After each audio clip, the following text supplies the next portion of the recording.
Welcome to the Living the Dream podcast with Curveball. If you believe, you can achieve.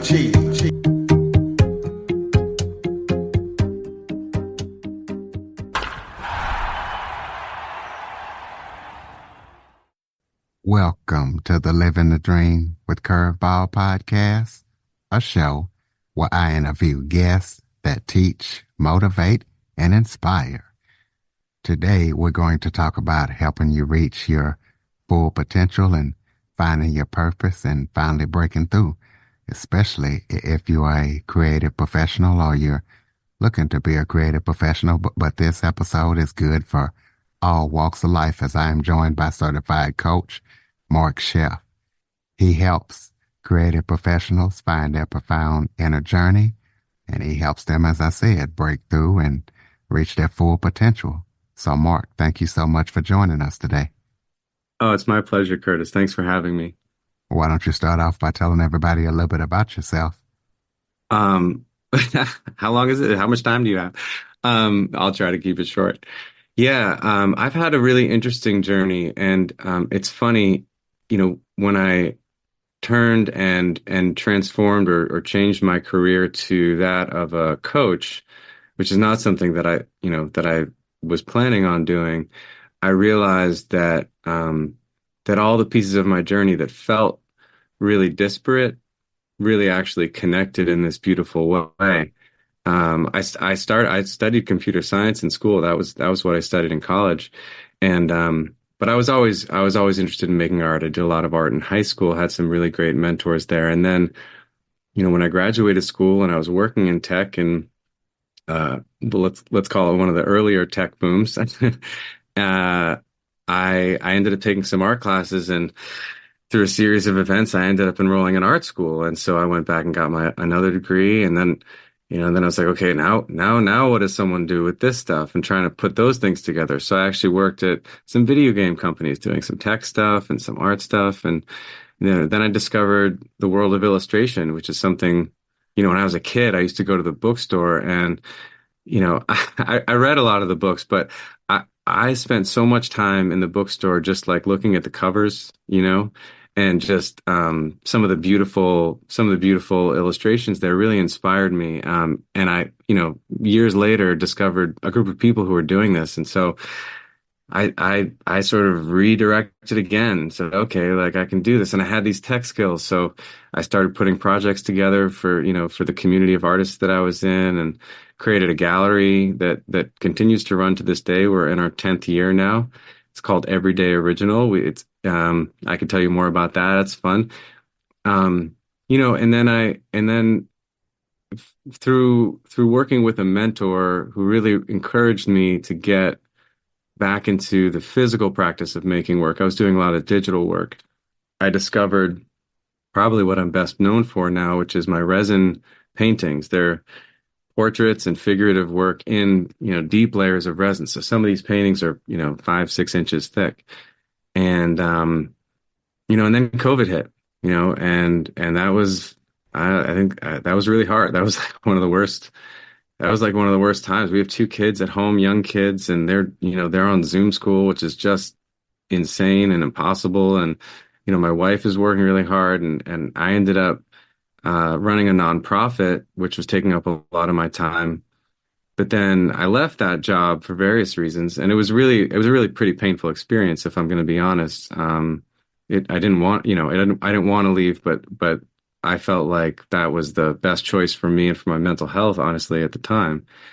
And then, that was a hard place, but I have great support, and I've got coaches, and I've got, family, and my wife is just an incredible support. And, I started making art again, and she kind of stopped me, actually. It's funny because she stopped me and was like, "Are you sure you want to do that?" I'm like, "What do you mean? This is what I do." And she's like, "Yeah, you know what? But, you got a moment right now. You just did this whole other thing, this nonprofit. Maybe you want to take some time and really think about, what it is that you want to do." So, and I've written about this in a couple of places, but what I did was I sort of dug back into my coaching toolkit from the coaches that I'd worked with, and created an exercise for myself that really got at the core of what it was that brought me fulfillment, that brought me joy and gave me a sense of purpose. And my introduction to the coaching world about 20 years ago was in a men's circle, and we were dedicated to discovering purpose for ourselves and bringing those gifts to the world. And so I stepped back into that space, and I found that what I really loved doing, it's funny, it wasn't any more complicated than just remembering, the last 20, 25 years of my life and where did I feel the most joy? And it was often just in conversation with people where where someone might come back to me a week later, 2 weeks, a month later and say, that conversation really had an impact on me. I really, it was really nice to talk to you because I realized that, maybe I'm worried less, maybe I have less anxiety, maybe I realized I could do the thing that I wanted to do. And, at the time I kind of went, well, who does that? And I looked out around at a few things, and I have friends who are art therapists. I said, oh, maybe that's it. So I applied to school for art therapy. But while I did that, while I was waiting for those decisions, it's one of these, you look back and everything seems like it makes sense. But at the time, I signed up for a coaching course because it fit my schedule. And I thought this will be a good skill to have to really understand these tools. And I think it was in the first session I kind of went, oh no, this is it. This is the kind of conversation I want to have. This is the kind of results you can get for people because I was seeing it in myself. I was getting coaching and seeing the changes that I was making and the healing that I was doing for myself and the sense, like I said, the sense of fulfillment and purpose that I was able to connect to through the work. So that's what I did. I went back deep on that. And I went back and got, did a lot of training. I continue to, if you're doing anything, you keep learning. So I'm still, constantly reaching out, learning, taking, reading books and taking courses, getting new ideas. And I've worked with a lot of different people, and that's been really fulfilling. I think creatives are, I attract creatives because of my background. And I was just talking to somebody actually who's interested in my group program, and she was saying, what that is one of the things that's really appealing. There's lots of programs out there, but when I get someone who is in some way, in any way creative, and I mean creative, maybe you're in a branding, firm, or maybe you're a painter, but you could also be an entrepreneur. Like we're all creating things. But when you connect with that aspect, that's where people come to me and say, oh, you get this language, you understand this process, in addition to having the tools to help you get through the obstacles that always get in the way. And I guess I'll leave it there. I've been talking for a little bit, so I'll just leave. That's kind of where we're at today. It's been an incredibly fulfilling journey. And not to say it was easy at any point, but I feel like I'm doing the most creative and fulfilling work of my life now. What Tell us a little bit more about Everyday Original. Yeah, that was another God. So my tech background, the funny thing is all these conversations, right? Like everything is in a conversation.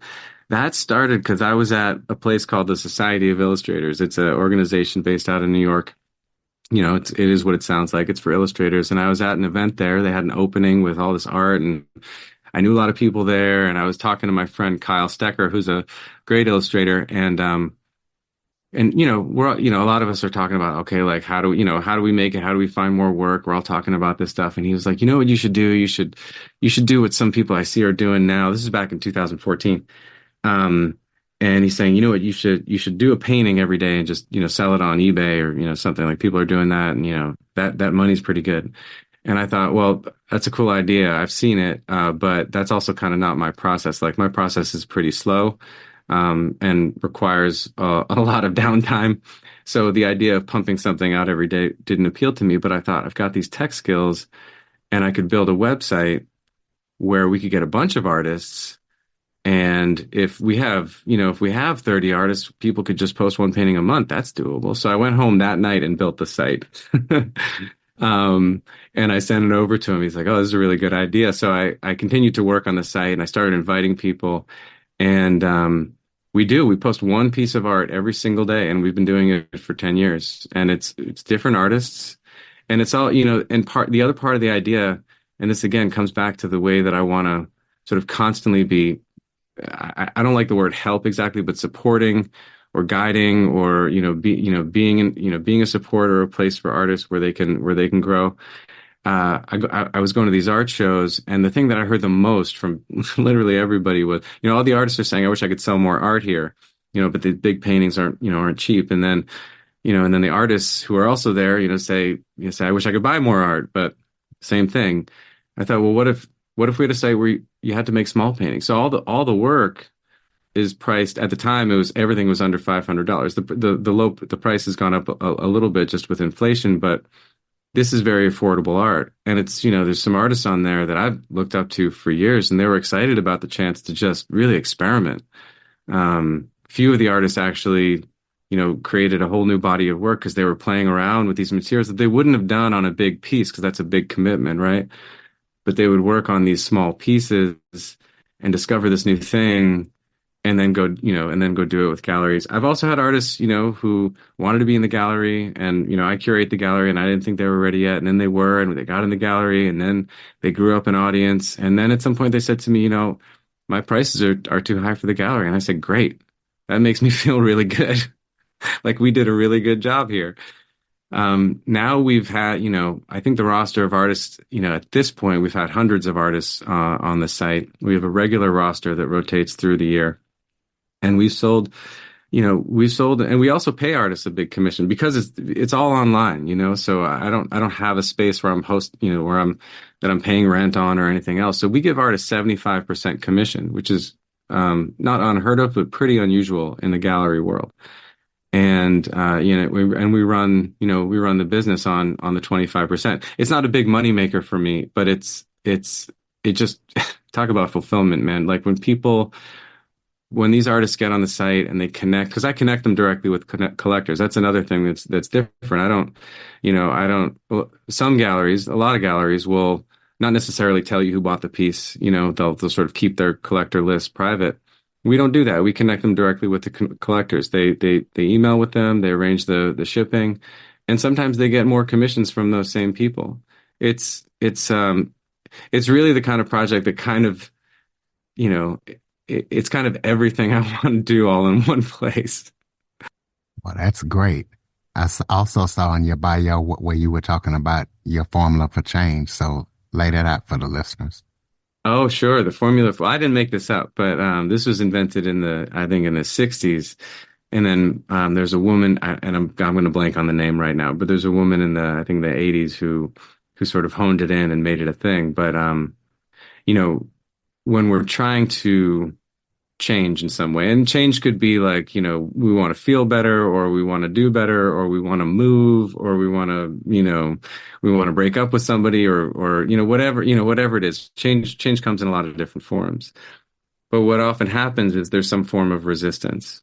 So, I want to get in better shape. There's resistance. I also like to sleep, or there's resistance, like, actually going to a gym takes time and it takes money. And, there's all these things that get in the way. So that's resistance. Now, the formula for change is a formula that you can kind of use to overcome that resistance. So if you have the ingredients in this formula, as long as those ingredients add up to something that is greater than your resistance, then you can start to move towards that change that you've identified. So the formula is pretty simple. You start with, there's three ingredients: discomfort, a vision, and next steps. So I'll explain that. Discomfort, might be something like if if you want to lose weight or get in shape, you might be uncomfortable with how you feel physically, or maybe you're in a job that's really, that you really don't like, or, that people are mean to you. I don't know, like lots of reasons why you might not like it, but that's uncomfortable. That's the kind of discomfort I'm talking about. And you might be uncomfortable, but not be aware of where it's coming from. So sometimes it's worth sitting down and either, writing or talking with people and trying to figure out, okay, what is the discomfort? And then the second ingredient, like I said, is a vision. This is where I love coaching. This is where I love coaching people, because I've coached with people who said, oh, I don't know how, I don't know how to do that, or I really can't think of anything that I want. And then we have a conversation. I've got all these different ways of asking people questions that help them really create a vision for what they want their life to look like. What does a happy relationship look like for you? What does a fulfilling work situation look like for you? You want to start your own organization. Well, why do you want to do that? And what does that look like? So that's where we start to create a vision that we can move towards. So now you know that you're uncomfortable and you've got a vision, but this is where a lot of people get stuck. They might actually have both of those things. And like again, in the coaching work that I do and in the group work, we often, if not always, come back to this idea of next steps. And when I say next steps, I mean small steps. There's the acronym SMART goals, which maybe other folks on the podcast have talked about. And that stands for simple, measurable, achievable, realistic, and time bound. So in easy to understand terms, when I work with people on next steps, I'll often ask them to think of something that they can do by the end of today, like something really small. Maybe it's just, sign up for a course, or maybe it's, buy a journal that you're going to write in. It could be something really simple like that, but that can often be enough to start to move you towards your goals. Because if you've got the discomfort, you don't want to be where you are, and you've got an idea of your vision, where you want to go. In a way, that's also the change that you're looking for. And you've got a set of next steps. That's enough to overcome resistance to move you towards that change. Now, I think that can often be enough. And I will say I've been lucky and fortunate to have the support of great coaches, great family and friends with whom I can have this kind of conversation that is without judgment, and to really explore these ideas. Because when you can do that in a safe space, that's where creativity comes in. That's where imagination starts to come in. Oftentimes imagination, like, a lot of people say, oh, I'm not creative or not imaginative. I don't actually believe that. I believe that there's probably just something in the way. And if we can identify what that is and remove it, you'd be surprised what people can come up with. So do you only work with artists, or what other kind of creative professionals do you work with? I've been lucky to work with kind of a range of people. Like I said, artists and creatives, writers, filmmakers, people come to me because they know I have a creative background. And so when you're looking at, a roster of coaches that you might want to work with, that is a background that, I've done, I've had an art career, and I run a gallery. I know the struggles, and I've also got these coaching tools. So that's definitely probably the bulk of my clientele. I've had the pleasure of working with someone who is an advisor to President Joe Biden. And that's interesting because, you know, she's a powerhouse, and uh, I am not, I know very little about that particular world other than, living in this country. And so I'm not, the distinction there is like, I'm not a consultant. I'm not going to tell her exactly, okay, this is how you're going to run your business, and this is how you're going to do your consulting. And so what we do in that case, I've worked with people in healthcare, other things that that are not my area of expertise. But when someone comes to me and they know that they're at a plateau, or maybe they're at the top of their game, or like I'm working with someone who's at a who wants to create their own creative agency from the job that they're in, and so they're looking at an entrepreneurial track. And I haven't created an agency like he has, and I haven't advised the president, obviously, and I don't run a healthcare company, but the tools that I use, and when people come and they're willing to engage in this conversation, they're willing to say, okay, like how can I apply creativity and a creative mindset to the change that I want to create in my life, whether that's creating change within the work environment, or, on a national level, or just creating a change and building their own thing. Um, that's what I bring to my coaching. A lot of the folks who have coaching, certifications or training like I do, they go into lots of different things.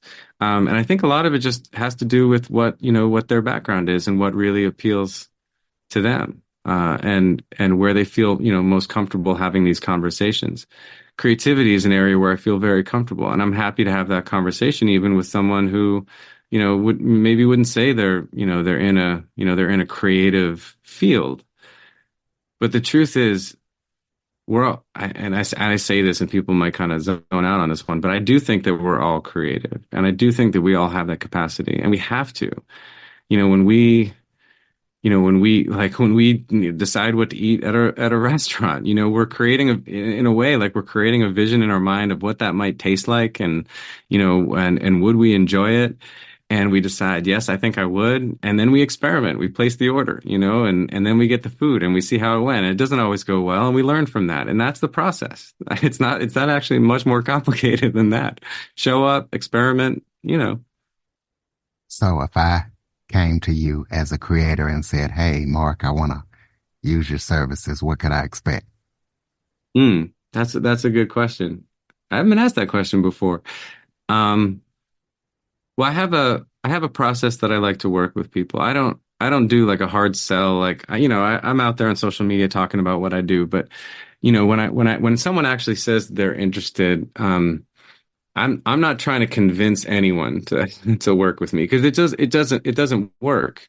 When you're in a coaching relationship, what I think any coach worth their salt will tell you is that you are doing the work. The coach isn't coming in and giving you, I mean, we have all kinds of tools and worksheets and other things that we can offer.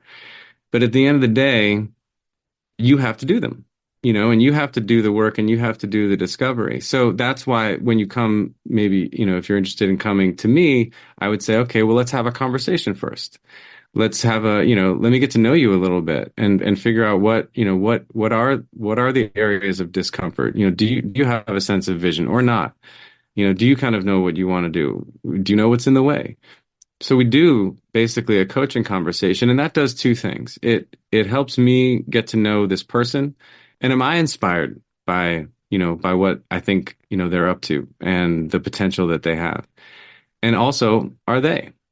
We get to the end of these conversations, and I have many of these conversations. I really, really enjoy them, but also it's a great way for people to decide, like, okay, how do I feel after this conversation? Do I have some sort of value? Maybe I have a list of things that I want to do now, or maybe I just feel really differently about the situation that I'm in, or maybe I have a clear sense of where I want to go where I didn't before. And if they get something like that, then the desire to continue is mutual, and then we discuss, how it would work. And I do like to work with people over, at least a few months to start, because I think transformation takes time. Just like, if you want to get in shape, you don't go to the gym once and say, okay, I did it. You gotta show up consistently. So that's why I work with people over time, and we set goals, and we set expectations for what it is that they want to, what does success actually mean to them? What does it look like to them? If we work together for 3 months, what does success look like? And we actually create a vision for that, so that we know if we did it. It's a great way to measure success.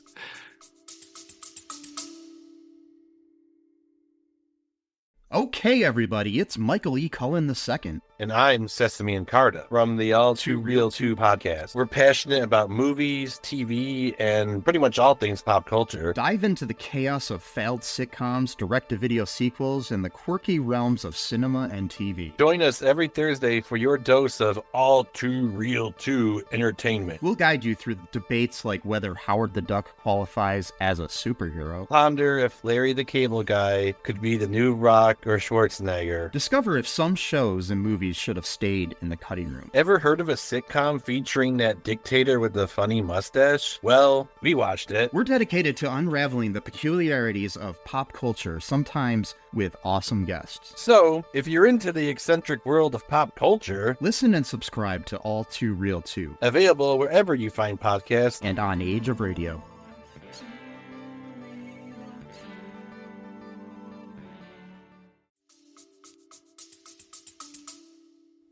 Absolutely. Tell us about any current or upcoming projects that you're working on that people need to know about. Oh, thank you for that. God, I feel like I have so many, and I don't know. I was diagnosed with ADHD last year. It wasn't a surprise to me, based on how I organized my life. But I do love having kind of a lot of irons in the fire, and it's a constant balance for me. And I also do work with people who are, as we like to say, neurospicy. But some projects I'm working on now that I'm really excited about. I just literally today I'm handing in a chapter for a book. It's a collaborative book by a group of coaches. The publishing house is called Pixel Publishing, and they do these collaborative books. And I was invited to contribute to this one. And I've got chapter one about designing your purpose and how to use it, which is really exciting to me. If you've listened to this far in the podcast, you know why. Um, I'm also doing a lot more writing than I used to, and I find, I never considered myself a writer. I think I'm a pretty good one at this point, but I'm really enjoying the process of I contribute to a magazine called Brains Magazine, and I have a blog on Substack called The Art of Transformation. And in both of these places, I get to explore some of these ideas. And what's really the thing you asked, what's exciting? And what's exciting is that I get to work with these people during the week, and then I get to take some of the ideas that we talked about and kind of explore them and expand them and offer them out to people. The thread that you might hear in this conversation, again, if you've gotten this far, is that I often think, like with the artist friends of mine, like some of the artist friends, who I started out with are doing some really big, incredible things, things that I'm just not, probably going to do at this point. But I often think that I'd be a lot further along if I wasn't constantly trying to pay it forward and create, like every time I learn something, I would want to teach it to people. I'd say, this really cool insight or really cool technique or really cool tool that you can use to get clarity. And I'm constantly sort of putting that back. So like I said, when I got to coaching, I'm like, oh, that's what a coach does. That's what I've been doing the whole time. So that's what I do with my blog and on my I've started my own podcast now, and I'm having some really interesting conversations. I would, not it's not on the recording. I'd love to have you on the podcast sometime. You don't have to say yes, but I'll send you an invite Oh, because I'll you've had come it. on, but Oh, go. you I don't want to you've interrupt you, but go ahead and tell people about that. I didn't realize you started one. Tell us about it. I did. I'm a big fan of starting before you're ready. So if you listen to the podcast, the first handful of episodes are just, me talking about something on my phone for 5 or 10 minutes. Sharing the insights that I have, these tools like the formula for change and other things. And now I've started to build it out, and I've got guests, and we have it's a little bit more of a production, um but I know, like, I mean, just like someone like you who's had such an interesting life and has done such, has gone through really incredible transformations. Oftentimes, like people are always, everyone's up against something. Everyone's up against something, and sometimes I know that sometimes I feel I've had a lot of privilege in my life, to be honest. And sometimes I feel like it's not, like my problems aren't really problems, but they are just the problems that I'm dealing with, and everybody has these obstacles in their life. And so I like talking to people. The podcast is also called The Art of Transformation, and it's on, kind of anywhere you listen to podcasts. We're just getting the new episodes up now. I literally just started, putting up the back episodes, and but they're all on Spotify if you're on Spotify. And I really like talking to people about these really incredible moments of transformation. Like I was watching the video about you where, you saw this, I forget if it was like an ad or something for this school, and you thought you just dove in, and I would want to hear about that. Like what went through your head at that point? Like what did you expect? And what was the experience like going to that program? And, when did you start to know that this was, what you were going to do? Like that kind of stuff is really fascinating because people see themselves in those stories. Even if your life circumstance isn't exactly the same, people see these people who have moved beyond whatever obstacle they're facing. And there's always something there that someone can go, you know what? Actually, that gives me some energy. That gives me some hope. Or like, you know what? Here's a thing that I've been putting off. I'm going to go do it. I want to say, yeah, send me an invite. I definitely want to be on. And man, you really looked me up when you said, yeah, you weren't lying. So we can look you up, give out your contact info so we can look you up and see everything that you're up to. Oh, my contact info. Thank you. Well, you can, if you Google my name, Mark with a C, Marc, last name is Scheff, Scheff. I'm on a lot of the social platforms. My website is Marc Scheff Coaching, and I have a group program for artists where that I'm actually filling up right now. So I don't know when this podcast comes out. It might be after we launch, but uh, the group we run the group we've been running it twice a year, and it's for creatives. It's not an art course and it's not a business course, But you can find out more information about that. It's about a lot of the stuff that we've talked about, really walking artists and creatives. If you're a writer, a filmmaker, whatever, if you identify as a creative, it walks you through a lot of the tools that I've been hinting at and talking about on this program, where we walk you through what in my coaching training was called the neurological levels, these tools for change and these perspectives for change. And it's a great course, and it's a really tight-knit community. Anyway, you can find out more about that at unleashcreativity.club. And if the course, when the course fills up, we'll also have the mailing list, so you can find out when the next one is available. Okay, close us out with some final thoughts. Maybe if there was something I forgot to talk about that you would like to touch on, or just any final thoughts you have for the listeners. That is probably the hardest question you've asked me all day. I think I'll share something that someone said to me, and we actually ended up having a long conversation about it because he wasn't sure that it was a true statement. But I do think that transformation, change, is a collaborative effort. So, if you're listening and you're out there and you feel like, you're kind of going it alone, or that, you don't have a place to really get support, those places exist. Maybe you want to talk to me. Maybe it's another coach. Maybe there's a community of people who are also, trying to achieve what you're trying to achieve, but they exist. And I've seen it. I've seen it with my coaching work. I've seen it with my, everything that I've done, even the gallery that I told you about. Like, I didn't do that by myself. I did it with, 30, 50 other artists who are also, creating work and building this thing with me. Everything that I've done in my life that I consider a success, I've done with other people. That includes my 2 kids, which obviously I did with one other person. And so if you're out there, just understand that, change is a collaborative effort. I really believe that. And so if you feel like you're doing it alone, seek out the people who you want to bring on your team. Find the folks, if it's a coach or a community, or even, listening to this podcast is a great start. You're starting to listen, you're starting to see what's out there. But start to make those connections. I know that takes a little bit of courage. I know that there's fear there for a lot of people about reaching out. Sounds like, like no one wants to feel like they need help, but we're all in this together. I really believe that we are all in this together. And when we understand that, these kinds of things become easier, and building communities around our dreams becomes easier. Well said, ladies and gentlemen. UnleashCreativity.club and MarcScheffCoaching.com. Please be sure to check him out.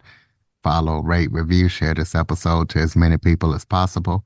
Check out the podcast.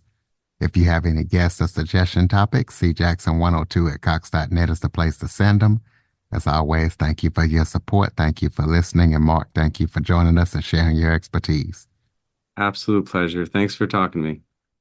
For more information on the Living the Dream podcast, visit www.djcurveball.com. Until next time, stay focused on living the dream.